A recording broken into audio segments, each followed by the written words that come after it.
สำบายดี Hello everyone มื้อนี้ไปตลาดตะลีซื้อผักซื้อหญ้าซื้อเบิดสุอันซุแนวเนาะ Today I go to a grocery shopping today buy a lot of vegetable ไปซื้อผักซื้อหญ้าแล้วก็ไปแวะห้านเอเชียแต่บ่ทันได้เอาโพดออกเทื่อตัวนั้นเนาะผักเอสเปกับหน่อไม้ฝรั่งผักบอกผักบัวอ้อเนียนกระเทียมทุกสิ่งอย่างเนาะเป็นจังไดพี่น้องป้องไปอยู่แดงมีฮีอยู่ดีมีแหงบ่กินผักกินหญ้าผักนางอ่างหญ้าดีต่อสุขภาพเด้อพี่น้องเด้อบักไม้บลูเบอร์รี่แบล็คเบอร์รี่นี่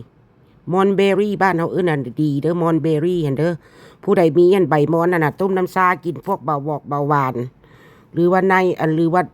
หน่วยมันน่ะแบล็คเบอร์รี่อยู่พี่หั่นน่ะทอกับมื้อนึงนั่นห้วยแพงได้ไล่เป็น6-7ดอลพุ่นเด้กระตอกน้อยน่ะมอนเบอร์รี่เรดเบอร์รี่พุ่นนั่นน่ะสีแดงสีดำหั่นน่ะใบมอนเบอร์รี่หั่นตากลงคุณแล้วเขาก็ต้มเป็นน้ำชากินหอมแซ่บเด้อหมู่ข่อยอีนายหนึงเนาะสาวอันนึงแล้วเป็นเบาหวานแล้วต้มกินมอนเบอร์รี่ excuse me แล้วก็เซาเด้อมอนเบอร์รี่น่ะใบมอนเลี้ยงมอนน่ะใบมันน่ะเอามาตากแห้งต้มน้ำชาหอมหอมหน่วยมันนั่นก็กินดีเด้อกินได้ซุมื้อแห้งดีมื้อละ4หน่วย5หน่วย6หน่วยก็กินโลดเด้อผู้ใดมีมอนเบอร์รี่น่ะสะอ้อนสะอ่อนเนาะใบมอนเบอร์รี่เด้อดีเด้อมาตลาดตะลีมาแวะ2บอน3บอนเนาะไปห้านเอเชียแหน่มาแวะบอนห้านอเมริกาแหน่ซื้ออบไก่แนวสบายมากินพร้อมแล้วโอ้ลองเฮ็ดใส่กรอกแล้วมึงโอ้เทิร์นเอาท์กูดอยู่เด้อมื้อนี้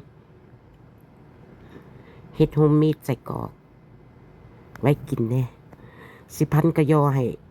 หลานชายหลานไผ่มื้ออื่นเช้า300อันว่าซ่านกับชิคเก้นไฟไรซ์คั่วข้าวใส่ไก่เนาะแนวละ2 tray พุ่นล่ะ